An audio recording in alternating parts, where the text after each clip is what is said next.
The first question.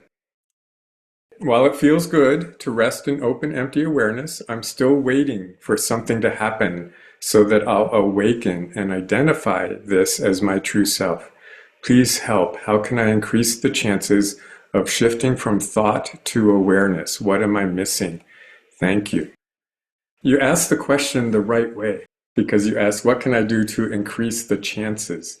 Because it's really ultimately a movement of grace, a movement of divine will that creates the most profound shifts in our being, in our awareness, in our identity. Timing is everything. Timing is everything. But you ask the question, what can I do to increase the chances? So if awakening is an accident, what can I do to be more accident prone is kind of the question.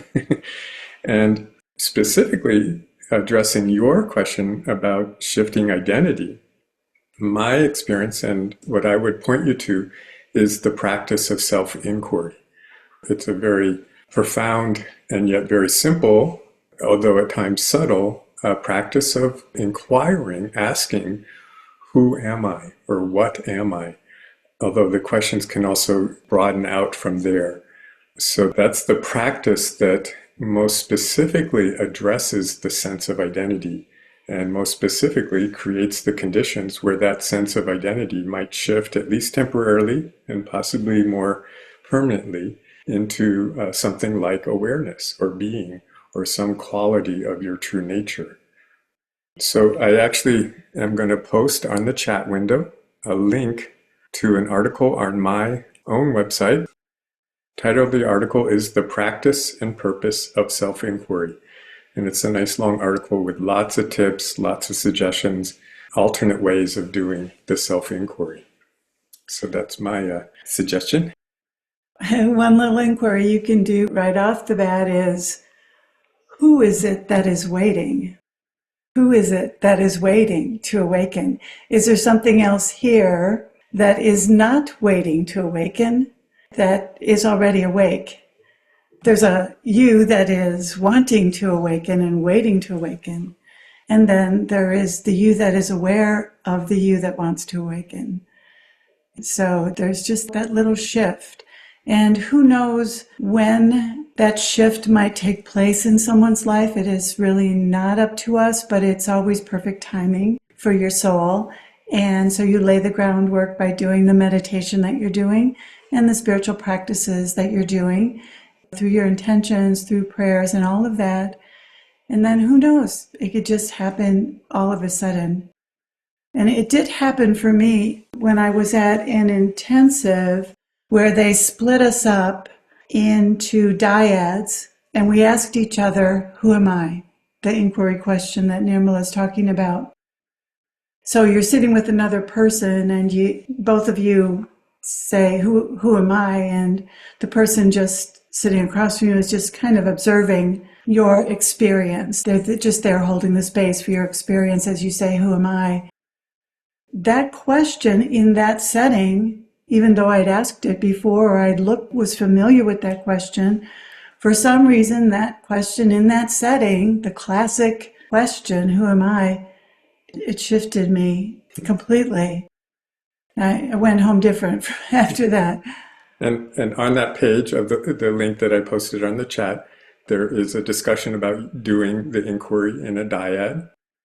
Another suggestion on that page is that if you don't have someone to do it with, it can actually be very helpful to do the inquiry out loud. So you ask the question out loud, you answer the question out loud.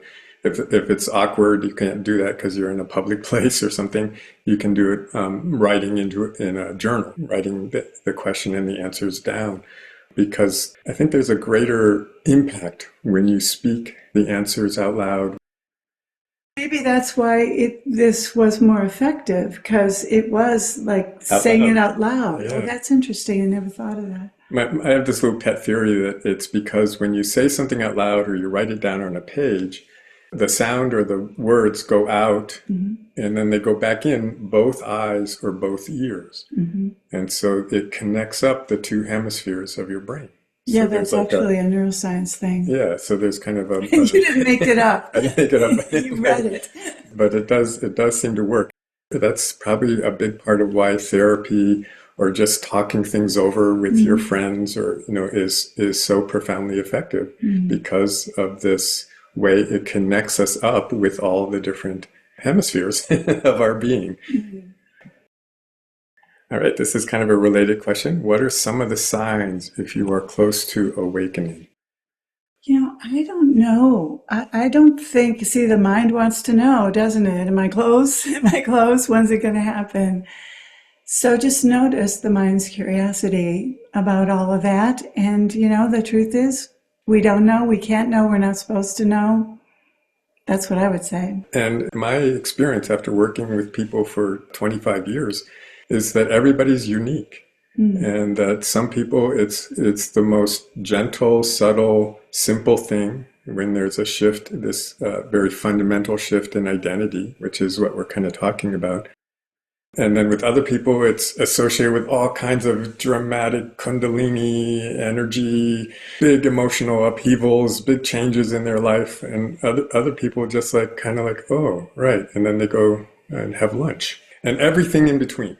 Again, as Gina suggested, the best advice really is to just be really, really curious about your own experience, because there may be some very subtle shifts that are happening already at any time, like right now when you're listening to these questions and answers. Just really sense what impact it's having on you, on your energy, on your body, on your emotions, on your thoughts. It kind of goes beyond thought. Beyond even belief is the question, who am I? The sense of identity, the sense of I or me. And so you can always be tracking that. What is the sense of this me right now?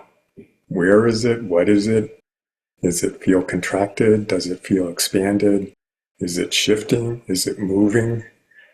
All these things to be curious about in regards to the sense of me, the sense of identity. The shift that we're talking about is a profound shift in the relationship you have to your mind. So when I woke up, my mind was totally silent for 5 days. And then it came back, but it was like it was someone else's mind. It's like the thoughts, they just didn't matter. They weren't mine.